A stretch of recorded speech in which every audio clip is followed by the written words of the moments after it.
Naghahanap ka ba ng weekend getaway? Or gusto mong mag-de-stress? Or mag-unplug ng panandalian sa magulong buhay sa Metro Manila?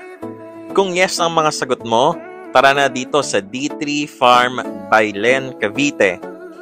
2 to 3 hours away nga lang to from Metro Manila, kaya napakadaling puntahan. Maayos din ang mga daanan, walang rough roads, kaya hindi delikado puntahan. Kayang-kaya ng mga maliliit na sasakyan at ng mga sedan. Yan kasi ang karamihang dilema ng mga nagka-camping, kung kaya ba ng mga sasakyan nila. Dahil hindi biro ang mabalahaw at hindi rin biro masiraan ng sasakyan. Kaya kung gusto mo ng stress-free camping, panoorin mo to. Birthday ng nanay ko at para maiba nga naman, naisipan namin dalhin sila sa camping. Hindi na bago sa amin ng partner ko ang mag-camping. In fact, ito na yung pang-pitong camping experience namin.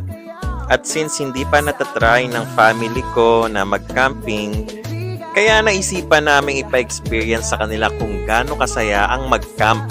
Medyo umuulan-ulan nga pala ng mga panahong ito, kaya kabado kami kung makakapagtayo pa kami ng tent. Pero luckily, pinagbigyan naman kami, tumila yung ulan, and then we started setting up our tent. And thank God, kasi after namin mai-set up yung tent, hindi na talaga umulan. Naranasan na rin kasi namin na ulanin sa campsite. And hindi magandang experience yon, lalo na sa mga first-time campers. Since first-time campers nga ang family ko, as much as possible, gusto namin na ma-enjoy nila yung weather, ma-enjoy nila yung campsite, yung campground, at as much as possible, walang hassle. At dahil may kasama kaming toddler, si Mr. Klaus, shout out to you Mr. Klaus, talagang naghanap kami ng mabuti ng campsite na kids and toddler friendly. Medyo may kalakihan ditong D3 Farm guys, kasi nasa ang pagkakaalam ko ay 4 hectares ito. And ang 360 view mo ay mga puro puno lang talaga. Walang bundok, walang lake, walang dagat, as in puro puno lang. Kaya naman perfect na perfect tong campsite para sa may mga dalang bata, kasi pwede silang magtakbuhan dyan.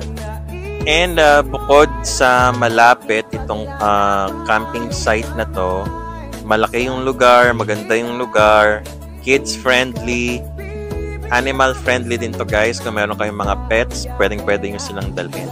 And isa pa sa pinaka-nagustuhan namin ay napaka-affordable ng campsite na ito. 3 days and 2 nights nga kami dito guys, at binayaran lang namin ay 4,300 kung di ako nagkakamali. So sulit na yon.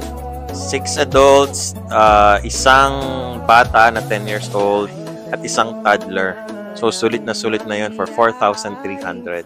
Tapos, 3 days and 2 nights na. San ka pa?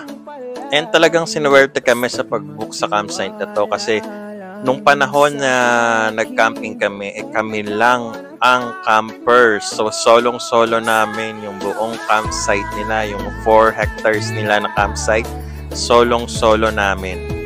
Kaya hindi kami nagkaroon ng problema sa mga may ingay na campers.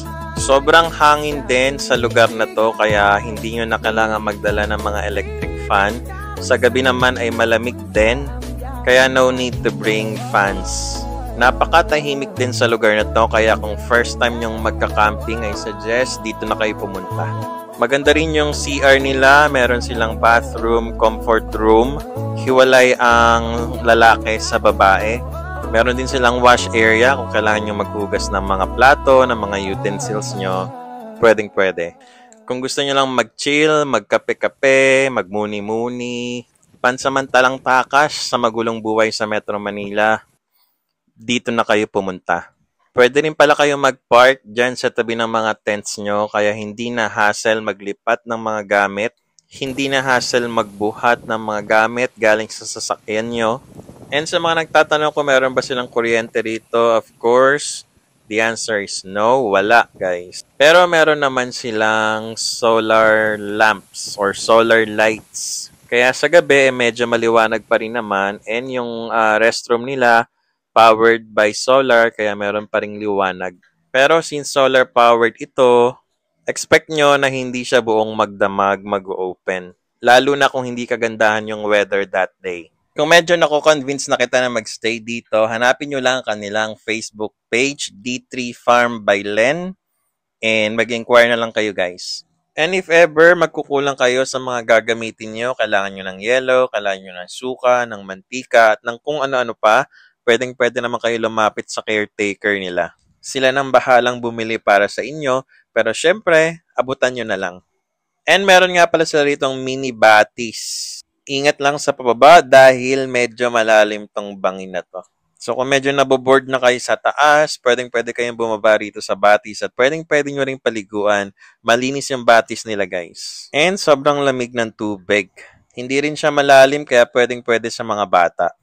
Hindi rin kami nagtagal dito sa batis kasi paglingon namin sa taas nakita namin yung malaking puno ng niyog at napakarami niyang bunga. So if ever na mababagsakan ka, talagang delikado. And ito yung setup ng tent namin. Nature hike nga pala yan guys. Series Alpha. Medyo magulo lang yan sa video na yan kasi hindi pa kami tapos mag-ayos niyan. And pasensya na kasi wala pa kami masyadong gamit since 7th camping pa lang namin to. Pero hopefully soon, may awa ang Diyos, makumpleto rin namin yan soon. Ito na nga pala yung itsura ng campsite pag gabi na. Pasensya na guys kasi naka-pass forward tong video kasi masyado nang mahaba. Kaya naka-pass forward yan. Nabanggit ko nga kanina, meron naman silang mga solar lights dito. Pero hindi pa rin sapat. Kaya dapat talaga marami rin kayong baong ilaw. So after namin mag-dinner, nag-decide kami magpa-set up ng bonfire.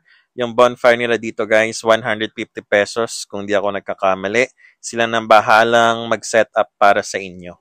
Perfect tong bonfire na to guys kasi napakalamig sa gabi. So yun lang muna, masyado nang mahaba tong video na to. Kaya kung na-enjoy mo tong video na to, don't forget to like, share, comment, and syempre paki-follow na rin ako guys. Thank you for watching. Bye!